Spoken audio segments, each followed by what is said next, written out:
A very good evening all. I am Aditi Lama with the Tues edition of South Asian News, Vision of Asia. We are coming to you from our studio in New York City. Welcome to the show. Let's begin by taking a look at the coronavirus pandemic.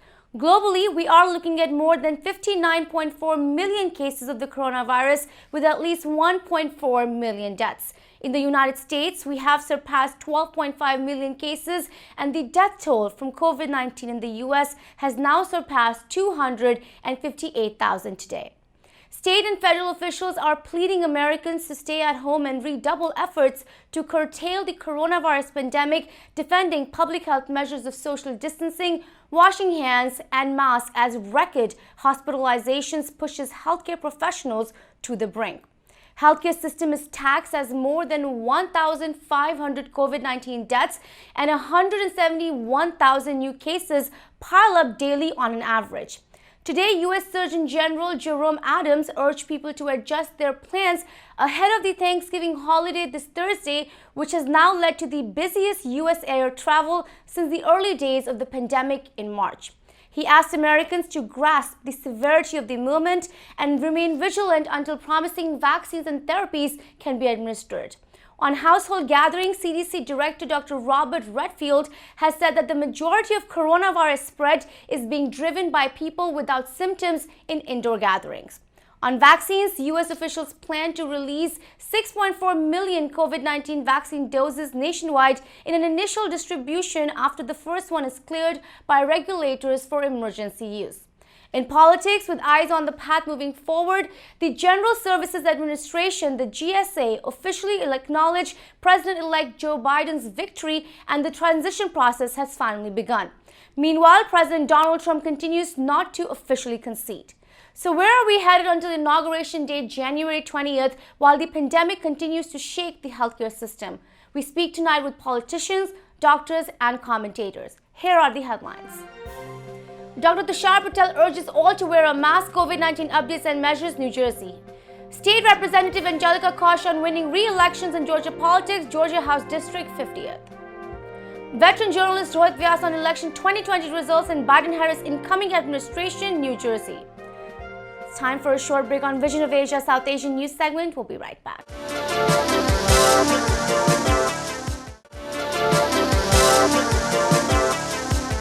And welcome back. I am Aditi Lama and this is Vision of Asia, Tuesday night episode of South Asian News.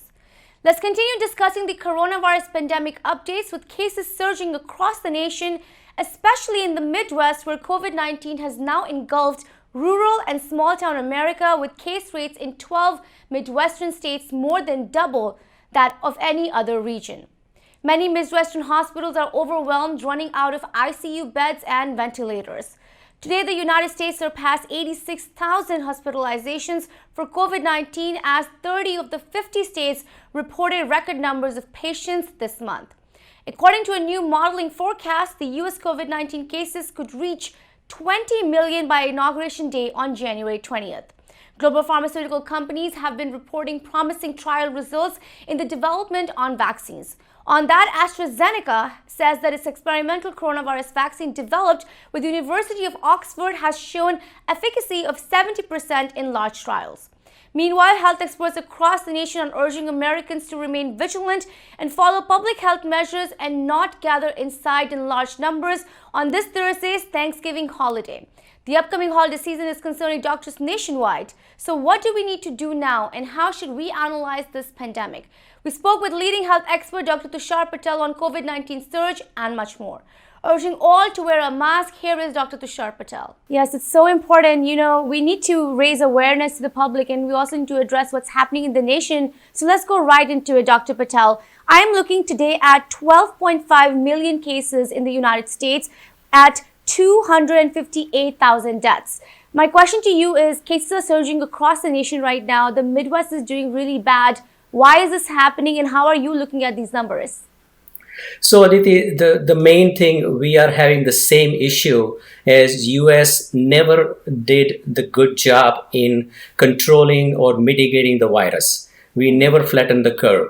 We never went down to 10,000 cases per day. We always went from 30, 40, and now almost 140,000 cases per day. Right. In last 1 week, we had more than 1 million cases. So I think unless we do that, there is no way we're going to have that number of cases go down in the US.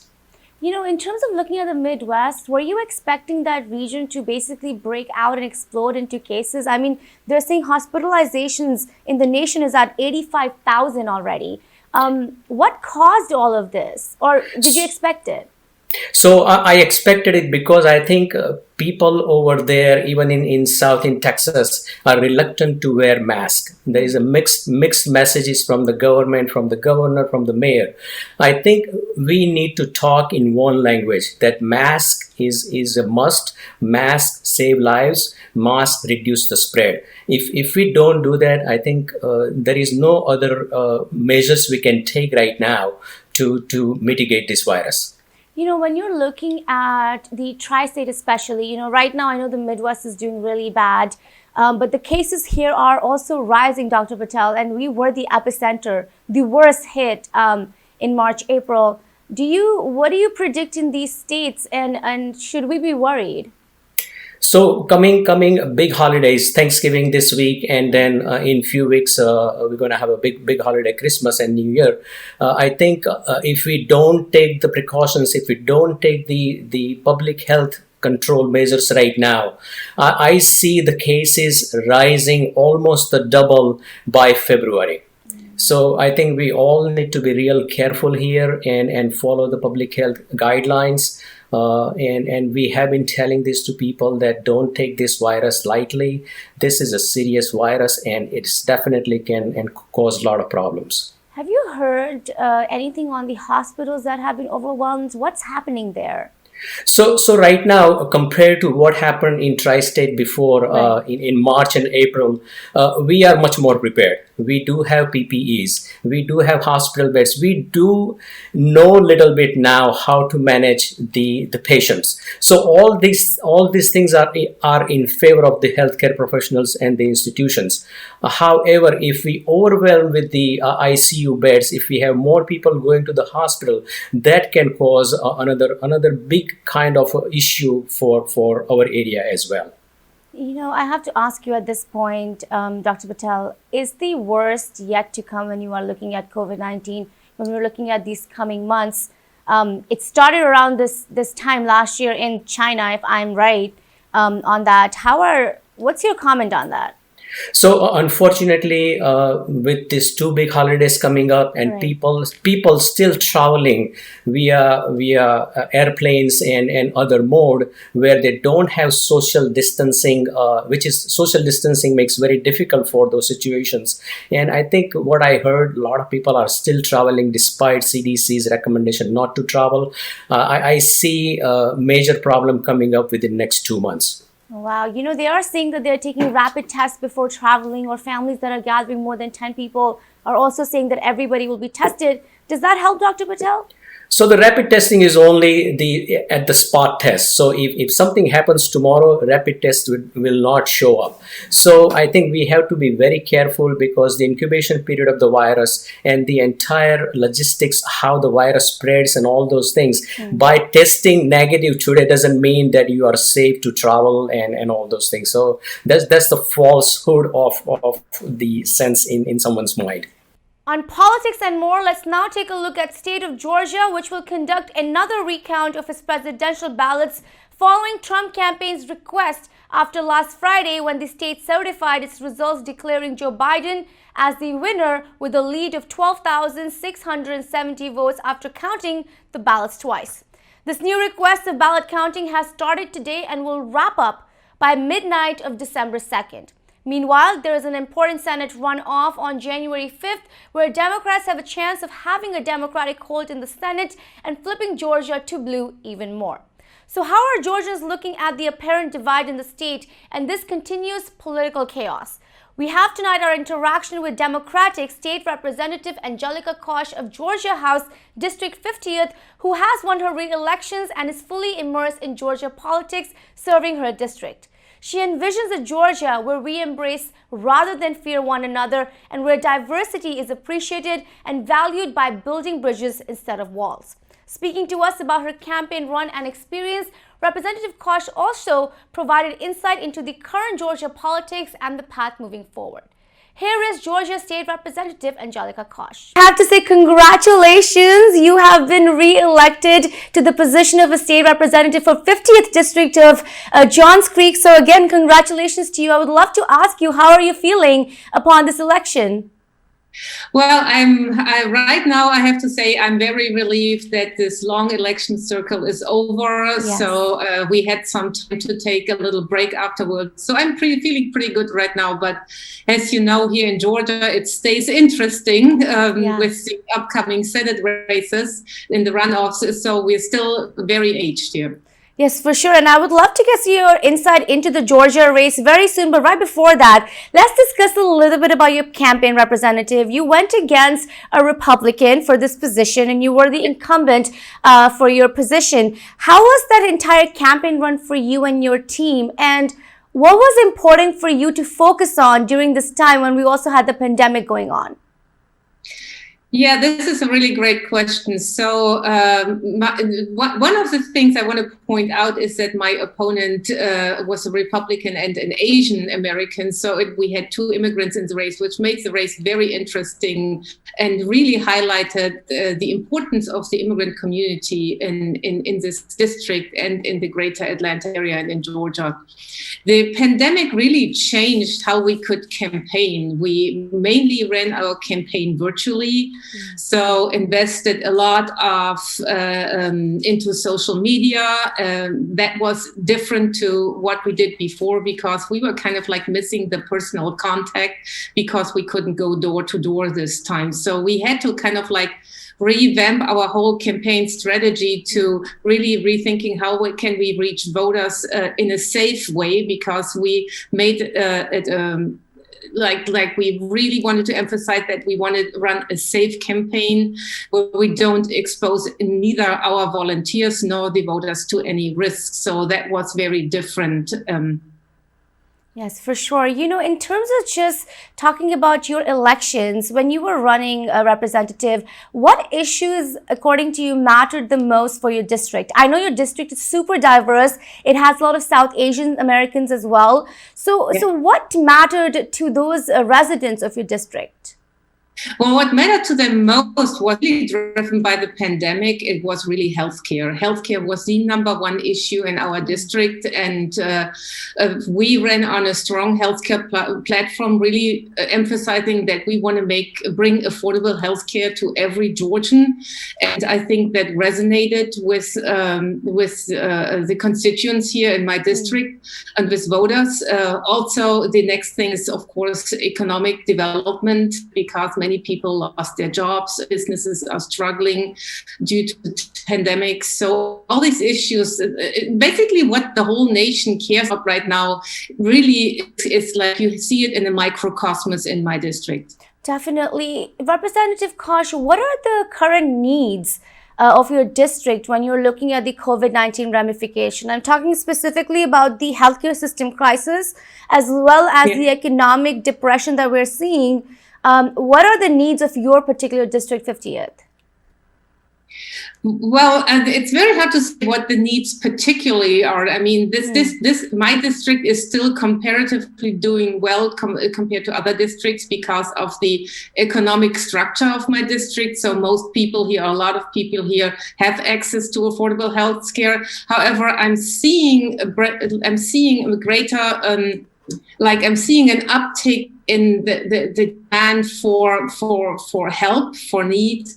I'm getting more and more calls from people who still have not accessed their unemployment insurance in Georgia. That is definitely a risk.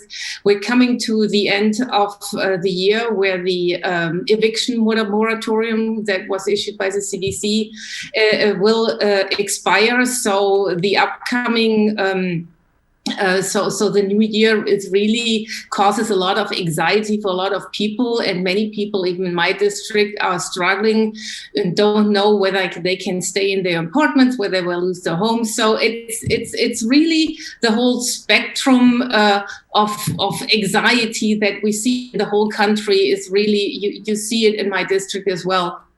And I have to say the rising COVID numbers right now are very, very concerning. And while we're still not doing as bad as other in the nation right now, it is a very, very big concern here. It's time for another short break. Stay with us on Vision of Asia, voice of the community. We'll be right back.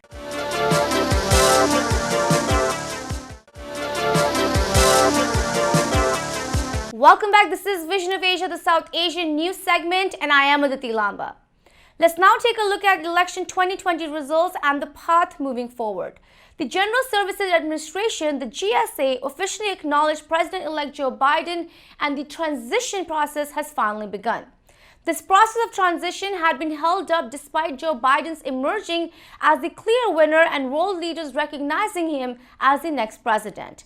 The announcement by the GSA now qualifies the Biden team for a $6.3 million in funds and, among other things, can officially coordinate with the 17 agencies that are a part of U.S. intelligence gathering. Today, President-elect Joe Biden said that the United States will be ready to lead again on global stage after he succeeds President Donald Trump in January, while introducing his first cabinet picks focused on foreign policy and national security. Much on this and understanding the political chaos going on with President Trump still not conceding, we spoke with ITV Gold's senior political commentator, Mr. Rohit Vyas. Here is Rohit Vyas. President Trump not conceding is not an obligation of a president when the election is happening, like post-election? It's a tradition. I don't think the word obligation really matters here. It's a tradition that you concede and say, all right, you won the election. Thank you very much. And it was a great battle, whatever. I don't think it's really an obligation. It's just a tradition. So it's quite all right if he doesn't want to. The fact is he lost the election. So whether he concedes or not is irrelevant. I think by not conceding, what he's actually doing is playing to his base. He's leaving the door open to the future, namely a run for office again, which can happen in 2024. If he's healthy and everything's okay, and I'm sure he will be, then he can run again for office if he chooses to do so.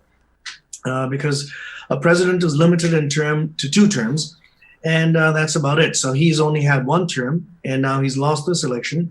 There is still a chance for him to come back in a 2nd term. And I think basically by not conceding, what he's telling his voters, and there are at least 74 million of them, he's telling them, look, all is not lost. And he says, the next time, we'll show them, and the next time we'll be the victors. I think that's what he's trying to do with the not conceding part of it, even though he really has had to concede. Meanwhile, some of the recounts are still happening across the nation. We're waiting for what they're calling certification of the elections. We saw Pennsylvania certify a Biden victory. We saw Nevada do the same. Georgia is going into another recount. Yeah. My question to you is this enough now? Does he need to do it anymore? No, I think it's all coming to an end. I'm surprised Georgia agreed to yet another recount, which began at 9 o'clock in the morning on Tuesday. Right. And I was truly surprised by that. I thought they would have said, no, that's it. There's nothing, we don't need to. But I think they're being respectful in a sense. All right, if you want us to recount, we'll go ahead and do it. The machinery is in place. The people are there. So let's go and do it again just to satisfy you. The odds are with a recount like that, there'll probably be more votes for Joe Biden. And that's traditionally what happens in these cases. But I think, it's the avenues are closing, the roadways are closing. And I think the legal, challenges that his legal team mounted, with the face of Giuliani and the others over there, I think that's falling apart and actually becoming a laughing stock. And this is speaking objectively, not speaking in a partisan manner in any way, totally objectively. I think the people can see it's becoming a laughing matter, and so he'd better not do it. So I think that's about it. I think the counts are over. The recounts are not going to make any difference. These legal battles that we're talking about, do you see this happening up until January 20th? It could go on. I gave you the example of 1876. And in that particular presidential race between Rutherford B. Hayes and Samuel Tilden, it didn't go to courts, but it went to the back rooms of Congress. And up to 3 days before the 20th of January, Inauguration Day, they did the back and forth negotiating, sort of horse trading in the back rooms of Congress, and eventually settled on Hayes as the next president at that time. So in 1877, he was sworn in. It could technically go on all the way to Inauguration Day, but actually once the certification process is over and the Electoral College count is in officially, then in that case, it doesn't go all the way to the 20th of January. He can try and mount legal challenges, right, but they'll be pretty much thrown out of the courts. What message is President Trump trying to send right now? I think that's all he's trying to send, which I just mentioned to you a couple of minutes ago, right, which is to his base and to his 74 million supporters who voted for him. This was a great turnout, a historic turnout in the U.S. elections, the highest turnout in U.S. elections since they've been recorded. And so he knows he has a very good following, a very significant following. And so the message he's giving out there is that we didn't lose this one. All right, a few counts went this way and that way. We think it's fraud. We don't think it was a genuine, accurate election. So you just hang in there till the next 4 years. And after these 4 years, we'll be there. I think he's also sending a message that the Biden administration is not going to be able to sit back and take it easy, as it were. Yeah, for I sure. think he wants to make sure people understand that he's going to be on the tail of this administration in a leadership capacity within the Republican Party. And that's also, by the way, the reason you haven't heard from the Republican Party leadership. They've not been saying even boo. And there's a reason for that. The reason is Trump is asserting his own authority and leadership over the party and his base. And he's got a message out for the Republican Party itself that don't you guys try to unsettle me or topple me, because I'm the one carrying this party. What do you think Republicans generally are feeling right now and they're saying? They're not saying anything. What they're feeling, well, I'm sure there are a lot of them who want to say something out loud and say it's about time that we look within ourselves, but they're not doing it because I think they don't have they're not able to stand up to a personality like Donald Trump. And he is a dominating personality. So when you do have a leader who's a dominating personality, it is very, very hard to stand up to them with any kind of courage, unless you have integrity, that's beyond any doubt. And a leader who has integrity without any doubt can stand up to such dominance. Yes, definitely. I think in the Republican Party, probably Mitt Romney is the one person I can think of right now who will stand up and say a few things when he has to. There have been a couple of other leaders too who have come out, but sort of squeaking. They haven't really come out forcefully.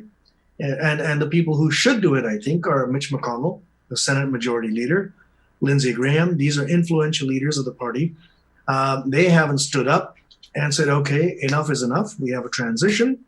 We'll talk about things within our party now, but let's move forward with the business of governance and carrying on governance. So I think many Republicans must be reflecting, although they're not indicating anything publicly. And if they're not thinking of anything, that's a shame. I think every leader should individually, from any party, should individually be thinking about themselves, be thinking about their constituents. What is it that has happened in the election, and what should we all be doing going forward? Well, this wraps up our show for the night. Please send us your suggestions and get your voices and organizations on our show. Email us on events@itvgold.com or follow us on Facebook @itvgold. You can also now subscribe to our YouTube channel to watch many of our popular shows for free. Thank you for joining us tonight from Queens, New York. This is Vision of Asia, and I am Aditi Lamba. Take care and be well.